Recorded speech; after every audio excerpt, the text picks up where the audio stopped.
Welcome back to the next session on stage three. I'm here with Rhys Williams. Rhys, thank you for joining. Of course, looking forward to the conversation today. Yeah, and he's going to talk about capacity planning and why you are doing it wrong. So, same format, 10-minute presentation, 5-minute Q&A, whenever you want, guys, just drop your questions in the comments box and let's get started. I'll just remove. All right. So first off, thank you very much. Appreciate the time today and appreciate everybody taking a few minutes to chat through capacity planning.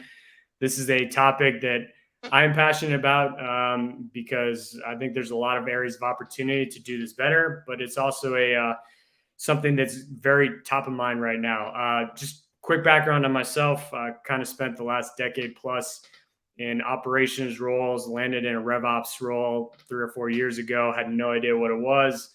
Called around, built a framework, and ultimately about a year ago, I started a side hustle, which is a RevOps consulting company called Domestique, and since turned it into my main hustle. Domestique, for those who are interested, it's actually a French term, means servant, but it's gotten popularized in road cycling. It's the individuals who sit on the front of the pack and help break the wind. So we thought it was a good homage to RevOps. This is also a actual picture of me from back in the day. So you can see I had a very poor choice in haircuts. Anyways, but we're here to talk about capacity planning. So what is capacity planning and why is this so important? So capacity planning at the end of the day is building your annual budget, but looking at it from a bottoms up perspective across the entire go-to-market and aligning it with what are your targets for the upcoming year. Why is this so important? So first off, this first statement up top is going to be one of the biggest drivers of next year's success. That might be controversial, but like I fundamentally believe if you do this well, it's going to set you and the go-to-market team up for greater success next year. Oftentimes, and we're going to talk about the biggest mistakes that we see in capacity planning, but oftentimes when you see big deltas and kind of where you're at compared to the board and the budget number, part of the issue is because you did poor capacity planning. So why is this so important? The capacity plan should really be the basis for your annual plan. So oftentimes finance is working on their annual planning. This process should actually be done in concert with finance. And I'll explain a little bit more about what does that process looks like. And I'm using a keyword intentionally here, process. Capacity planning is not just building a model. And I think this is where a lot of people are just like, oh, I built a model. Isn't that great? This is a process of a lot of conversations where a model helps inform that conversation to ultimately align on with what are the targets and how are we going to get there. So you can see I've kind of highlighted that second bullet point here. It aligns the entire go-to-market team. When I talk about the entire go-to-market team, this is not just sales capacity. So again, we'll talk about some of the biggest mistakes here, but the entire go-to-market, your marketing, your BDR, sales, and CS should have an understanding of what are we getting towards, how are we getting there, and what are the steps and the targets that we're going to take to get there. The last thing that's very important about capacity planning is it establishes a set of assumptions and bets for the path to get there, right? So I mentioned this is the how. How are we going to get there? But these assumptions and bets are ultimately going to be what you track next year, because capacity planning, this is a very important note, is not just done in a silo in the fall time. Like, hey, look, we built our capacity plan for 2023 and we're not going to look at it again. No, you need to set up a process to track those assumptions and bets on a reoccurring basis to see how you're doing aligning against this. So capacity planning, super important. I actually think from a RevOps perspective, since that's the lens I typically look through things, this is one of the most important things you can do to align the entire go-to-market, as well as to put yourself in that kind of proactive, forward-looking, around the corners type of position. So Massimo, let's move on to the next slide if you don't mind. So biggest mistakes. These are classic mistakes that we see inside a lot of capacity planning. So and I kind of alluded to this earlier, oftentimes when you see big misses between the budget and where you're coming at, one of the key factors is poor capacity planning. And so what do I mean by that? What I mean specifically is oftentimes, and this is a classic mistake, Finance will come in and they'll say, hey, look, the board wants you to do 2 million, 3 million, 4 million, 5 million next year. That's your numbers in the conversation. And so this is, I'm alluding to my second bullet point here. What the problem is you haven't mapped that with the bottoms up, right? Do you have enough sales capacity? What is the marketing required from a pipeline standpoint in order to satisfy that sales capacity? Are the BDRs, do you have enough BDR capacity to soak up the marketing pipeline? What is then the downstream impact on the CS team in terms of, hey, look, if we actually closed all that, how many customers would it be? Do you have enough onboarding resources? Do you have enough CS resources? So making sure you kind of map those two things. That's part of the reason when we see a big mistake. Let me go back to the first bullet point since I kind of jumped ahead a second. One of the other classic mistakes that we see on a regular basis is it's a sales only capacity plan. So it's essentially, all right, board wants us to hit 2, 3, 4, 5 million. Cool. All right. In order to do that, we need 10 salespeople, 12 salespeople, 14, and 16. Good. We're good to go on a capacity plan. The problem with this is you haven't aligned the entire go-to-market. How much marketing do you need? And it's not just this peanut butter, oh, the entire team closes 33%, so we need 3x of that, right? Where are you going to hire, right? If you're going to hire in the SMB, what's their close rate compared to the enterprise? So you need to look at it on a per segment basis. This is why it's important to look at the entire go-to-market team. I actually worked for an organization back in the day.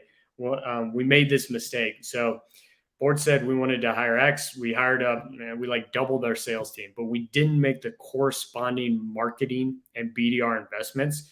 And so what happened? These salespeople showed up. They didn't have enough pipeline. They were very upset, had a terrible quarter, and ultimately left. So needs to be an entire go-to-market. Back to the second point, I alluded to this earlier, need to map the top down versus the bottoms up. Let me give everybody the cliff notes here. 9 times out of 10, 99 times out of 100, the bottom or the top down goal, which, that's what the board wants you to do, that 2, 3, 4, 5 million, is probably not going to align with the bottoms up plan. So when you do capacity planning well, you map in all your assumptions based upon historical data, right? Hey, we've been converting at 33%. Marketing's efficiency is X per MQL, those types of things. And then what you do is when you figure out the delta you have between the board number and your bottoms up plan, you say, all right, what are the bets we can make on different assumptions to close that gap, right? All right, our sales team needs to convert at a slightly higher rate. This is how we're going to do that. We're going to train them to do a better job multi-threading or sending maps, right? And then you track those key assumptions. And this gets to the third bullet point. If you're not tracking those key assumptions in 2023 on a regular basis, hey, we need to be tracking X number of MQLs, our conversion rates is Y, and did we do this training or not, right? If you're not doing that, you're going to get halfway through the quarter or halfway through the year, and we see this all the time where people are like, oh, shoot, we're totally missing our number, and we have no idea why. Well, if you've been tracking them on a regular basis, you can see, oh, we're actually not hitting this assumption or this bet that we saw. How do we actually need to, is there a different bet that we need to take? Is there something else we can do, right? It allows you to make real-time changes to your capacity plan. All right, Massimo, jump to the next slide. So driving alignment through capacity planning. Like I mentioned up top, this is one of the best activities RevOps can do to drive alignment across the entire go-to-market team. So map out a process. This is not just building a model. And when I talk about a process, what are the key conversations that you need to have? All right, going to build a V1, going to get all the sales, marketing, CS, BDR leaders aligned. You agree with the assumption? No, you don't agree with this. All right, let's tweak this. All right, then let's sit down and talk with finance. Oh, the board wants to do 2, 3, and 4. Well, here you go. This is what the bottoms up looks like. This is all our historical data. Tell us where we're different. Let's have a joint conversation between finance and the go-to-market team about how do we close this gap. All right, we're going to do A, B, and C, and these are going to be our 3 bets to close this gap. All right, these are our bets. We're going to track this coming into 2023, and we're going to have a weekly meeting to look at the pipeline to see where we're tracking and off pace. So this is how you drive alignment. It's one of the best things you can do to get the entire team rallied around a number and understanding the how you're going to hit that number. All right, Massimo, we'll go to the next one. So final takeaway here, and I've alluded to this a couple of times here. There's actually two takeaways. I should have put an S in here, but capacity planning is one of the single most important activities you can do to drive alignment across the entire organization. When I say organization, is not just the go-to-market team, but it's the finance team plus the organization, right? Because we're all in this for the company, right? How do we get to that 2, 3, 4, 5 million, right?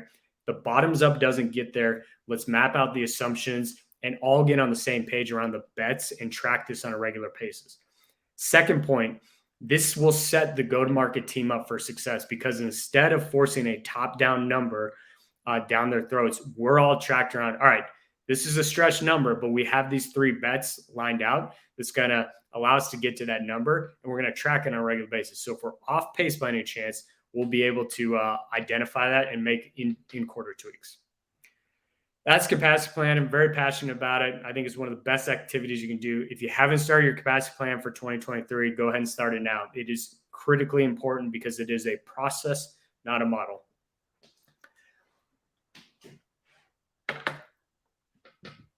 All right.